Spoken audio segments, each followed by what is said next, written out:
When I came to Penn State, I wanted to begin a program that I had done previously out west called Bridges to Life. And I contacted Academic Affairs and told them what I wanted to do, and they indicated there was a grant through Schreier's Institute that allowed faculty to use funds to help supplement the classroom experience for students. So I put in for this grant, and we were able to secure funds to begin the program called Bridges to Life. This program originated out of Texas. A man by the name of John Sage, whose sister was murdered, was not sure how he was going to deal with his sister being killed, and so he began going into prisons, volunteering, doing some work, because he thought, if I can't deal with this other ways, I'm going to go in and I'm going to get to know inmates and maybe I can help them change their lives. So he started this program called Bridges to Life, and basically the program is we bring crime victims into the prison as well as volunteers, and the volunteers facilitate these groups inside the prisons with inmates and victim survivors. And the victims are able to tell their stories to the offenders, and subsequently the offenders are able to tell their stories to the victims. And it's pretty amazing the results that we've seen through this interaction of victims and offenders. It's a 14-week faith-based program that is curriculum-based, and they talk about such topics as accountability, responsibility, and they go through this program and they get to graduate from the program. And the program has been going in Texas for about 17 years. I really enjoyed the Bridges experience. It gives me a different viewpoint on the things that I do. The survivors live through a lot worse crimes than I've committed, but it's given me the view of my family and what I put them through coming in these institutions continuously.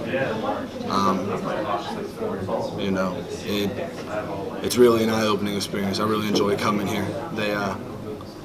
I think it's amazing that they try and they want to get to know us, and their hearts really want to get to know us and know what we go through on the other side of the spectrum. So I think that's amazing. So we're really excited about bringing this program and having Penn State be able to help us in setting this program up and helping with students volunteering. We actually have gotten approval to use students and they'll be able to get credit for it. So it's a great opportunity for them to gain experience while they're getting their degree. The program is a 14-week program. It has a lesson each week. It's curriculum based, and they will go through topics such as accountability, responsibility, having faith in something. It's similar to the concepts they learn through AA and NA meetings, but it's 14 weeks. One of the powerful pieces about this program is the ability for these inmates. A lot of times the inmates will ask us, what will we get out of this program? And a lot of the inmates, of course, it's based upon their own personal choices and their own convictions, whether or not they want to change their lives or not.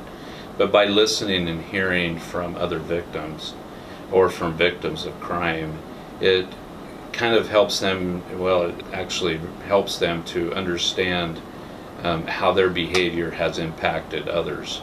Because it just made me think about why I've done the things that I've done and how it made me think about the people I've hurt more. And I told my mom about it too, and she was really excited about it.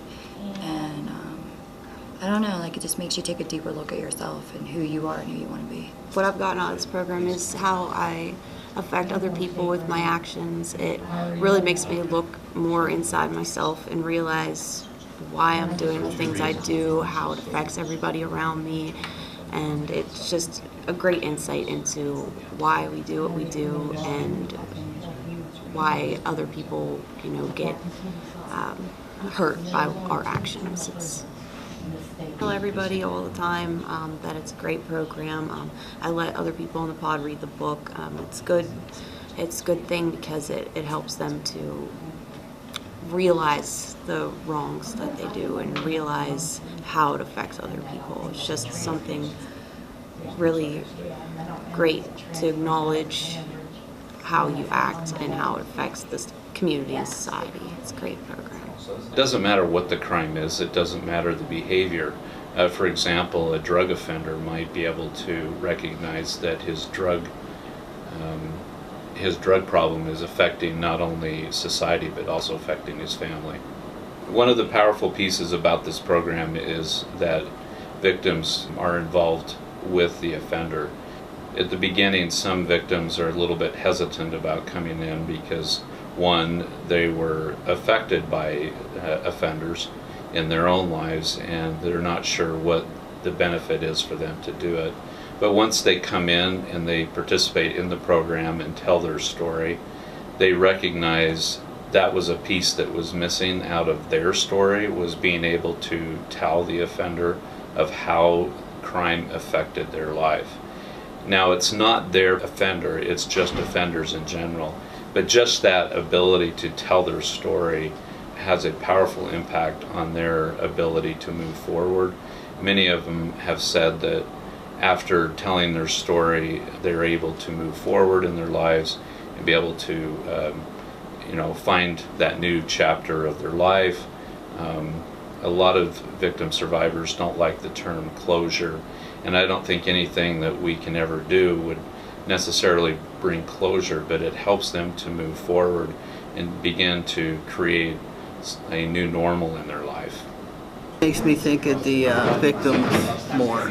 I never really thought about the victims until I came here and came to this program. And once, we're halfway through it, and now I'm starting to see and have a perspective about, what I've done to other people and how they felt. One of the reasons that I wanted to start this program was that after being in this career for almost 30 years, I really had a concern for the fact that a lot of the criminal offenders do not necessarily take responsibility when they're punished. They will go in, they'll do their time and get out, but they really don't understand that term accountability and responsibility. So by being involved in this program, it brings it to another level of understanding of how their behavior has affected not only society but their victims in the crime that they committed.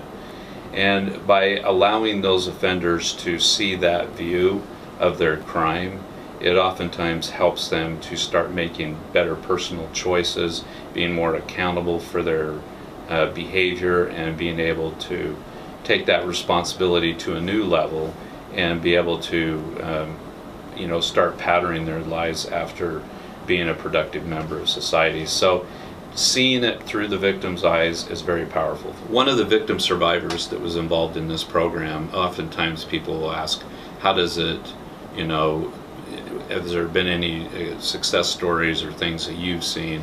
And she was victimized by her father and her uncle, and she was also affected in a gang rape when she was a young girl by several kids in her high school. And as she got older, she became more secluded. She stayed in her house all the time. She didn't want to leave her house.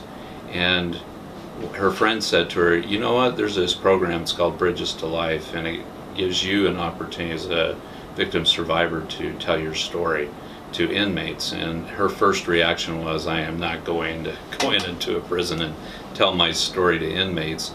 But her friend continued to encourage her to do this, so she did go into a prison, and she stood in front of about 100 inmates, and as she told her story, the first thing she said to him is, if I had a gun, I'd kill every one of you. And they all went to their feet, stand up, gave her a standing ovation, and they were about 7 or 8 weeks into the program, so they were starting to get the importance of the program and how it affects their lives, but also the victim survivors. And it affected her so much that she has now continued to volunteer and it's been about 7 years, and she continues to volunteer. And she told me that that night, after she had told her story that first time, it was the first night in many years that she had slept through the night. So it has really impacted her life in that she continues to meet with inmates and try to help them in changing their lives. And this was a woman that was afraid of her shadow. So that's very impactful. I'm not hurting nobody but me, you know, but no matter what I do, whether it be stealing from the store or whatever else, there's always a victim. Because me stealing from the store, you guys are victims because taxes go up, prices go up. And I never thought of it like that. I think all of you guys are awesome. I just feel I feel real comfortable talking. I look forward to Monday. Every week I look forward. Oh, well, Saturday, Monday's gonna be here, you know. And I like doing homework. Although sometimes I get a little confused and stuff, and I have my roommate help me a little bit last night, but I really like it, and I like reading the small book that we have. I like reading the chapters. It offers a lot of insight. A lot of people wonder, well, what's the impact of the offender? Have you seen anything personally? And there was an inmate recently who went through the program. He was in for homicide, and he had spent many years in prison, and he had heard about Bridges to Life, and so he went through the program. He actually went through the program 3 different times, and on the 3rd time when he went through, he petitioned the board of pardons to possibly look at a release. And the parole board, after hearing what he had been involved in with the Bridges to Life program and the changes that he had made in his life, the board granted his release, and he is now on the street, but he's also a facilitator in the Bridges to Life program. So a completely 180-degree turn in his life. And he goes around the country and speaks about how important this program is to help inmates understand accountability. We're always looking for new programs, and one of the things that we have been talking about recently in the criminal justice system is things that we have done for years aren't working. We're not getting results out of these things, and we've got to start thinking outside the box and trying new programs. And the timing for LeVar approaching us to do this program, I had the opportunity to go and listen to the speaker last summer when the gentleman came in that really is the driving force behind this program, which was a very moving experience for everybody that was there. To me, was the commitment was there from LeVar and from the Penn State folks that this would be a successful program, and we wanted to make sure we got it done, and we were able to do that. I will tell you from early on, and listening to LeVar and getting a chance to hear the gentleman that was really the driving force behind this program speak last summer reminded me of a couple of individuals that I've had interactions with in my career. One gentleman in particular who had tried to commit suicide. He had come back from a state mental institution and asked to speak to me and shared with me that it had taken him to get to the point where he was actually at the lowest in his life to actually start to make change in himself. And it took that kind of realization for him to understand that it wasn't everybody else's fault, that he was the only person that was at fault and he was the only one that could change it. And I think that watching him take that ownership was something that this program really kind of highlights, and that they're talking about what are the things that have made you the way you are, what are the things that are influencing how you're making decisions, and where maybe some anger and some things are placed in things, and actually helps you to kind of mold that into, this is what I need to do to take responsibility for myself and change it. And I think that's really the only way that it has a positive effect on recidivism and keeping inmates coming back to the jail is that they have to actually start to take that ownership and responsibility for themselves. And yes, there are people that may have hurt them along the way, but they have to start to change that and channel that energy into taking care of themselves and not worrying about those things and getting beyond them. And I think that's what really makes this program worthwhile. I found definitely within the 32 years I've been doing this kind of stuff that's not how we change behavior. And I said this at the very beginning to you guys, these guys, nobody can change your behavior, you change it. Just like we have to change our behavior. And no one can do that for us. We have to do that ourselves. Honestly, I just enjoy helping someone else get back on the right track. Like, it's just amazing. I can't describe the feeling. Whenever I was in Indiana, literally, I was in tears just hearing these guys' stories. I mean, it just hits you like right here, right at home.